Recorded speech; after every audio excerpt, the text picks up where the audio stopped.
Anyways, it's time to talk about books again. Welcome. In this video, I'm going to talk about 4. Yes, we picked 4, and it's fine, because I couldn't think of a 5th one. 4 is okay. We're going to live with it. 4 books that I started and didn't finish for varying reasons. And you will have to force me to finish them, because I will not do it on my own. However, I'm going to go like in a ranking style, so like the first book, I could probably convince myself to finish because it wasn't that bad. But the last one, no. Like, you're gonna have to sit me down, tie me to a chair, and be like, read. So it's gonna be like ranked that way, and increasing levels of absolute disgust for the book. So the first one on the agenda is one that I actually mentioned in my last video, but I would finish it. It is called The Hawthorne Legacy, and this is the second one in the inheritance games, which I talked about, how I didn't really like it. But this one is the same thing. Like, I just could not force myself to do another one in the same book. Even though I want to find out what happens in the end, I just could not get through it. Like, the juvenile writing, it's just not for me that much. And I want to like it. I really do. But I could probably get myself to finish it. Probably. Because I do, like I said, there is an ending that I do want to find out what happens. It's just, it's not what I need. But, yeah. So I started it, and it was just same as the inheritance games. I was kind of bored. And it didn't suck me in. And I wanted to be sucked in, so I moved on to a different book.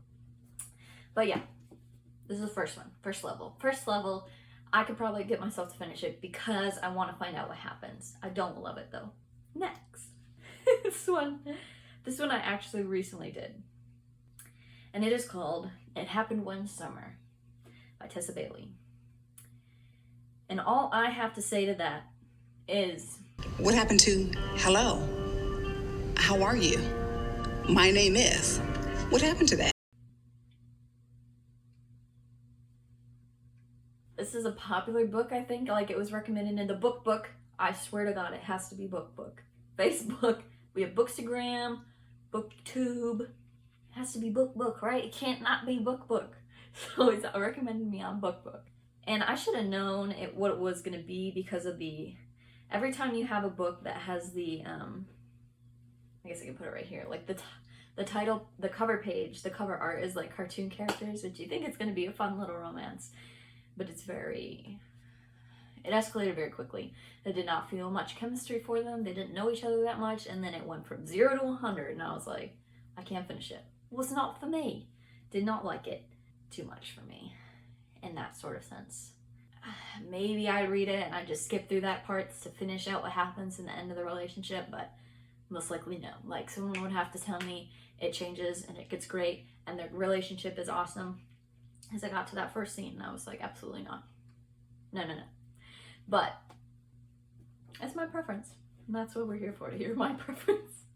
Third book is one I really wanted to like. It's been recommended a lot on Bookstagram. A lot.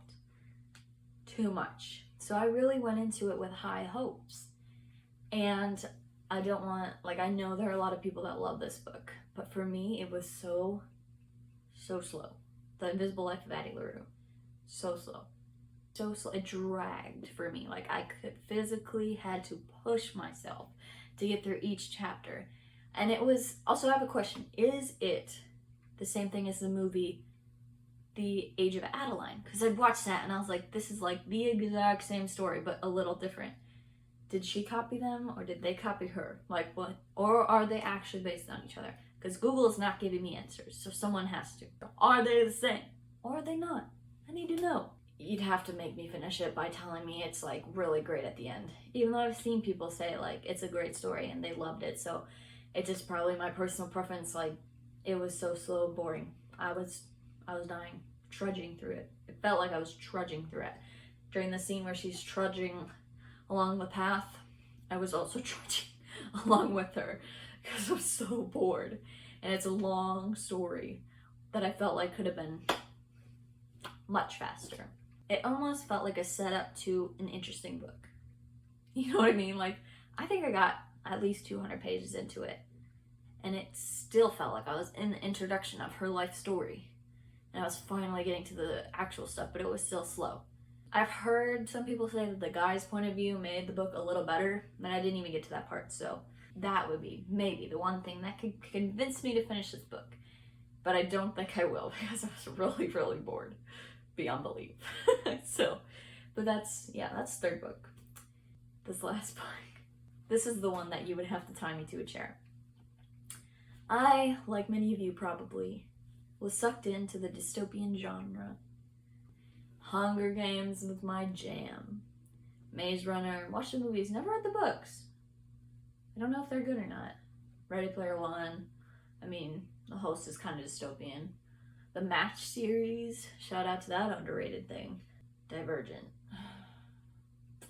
I would like to say this is going to have a massive spoiler, so if you haven't read Divergent series and you want to read Divergent series, you can go. I'll see you next time. But if you have read Divergent and you know what happens, stay. Welcome to my thoughts. This is the book that I will never finish. Why do I have it? Because I needed to complete the set, otherwise it was imperfect. The first book was good, not great, it was good. Second book, I was still with it. Third book, I start reading, going into it like, yes, she's taking down the big man. It's about to go down. It's gonna be like Hunger Games, happy ending. They do what needs to be done.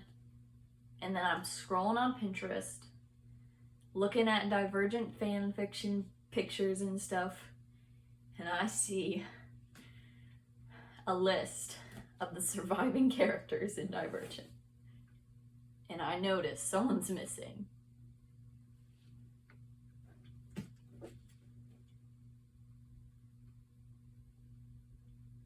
What made her do it? Why? Veronica, why? Veronica Roth, why did you kill Tris? No, I could not finish. After I found out that she died, I was like absolutely heartbroken. And out of pure anger, I said, no, I will not.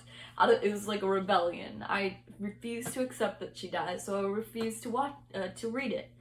It's a good thing, too, because they didn't even get to... Let's rewind. Let's talk about the movie adaptations real quick. What were those? But the last movie, what was that?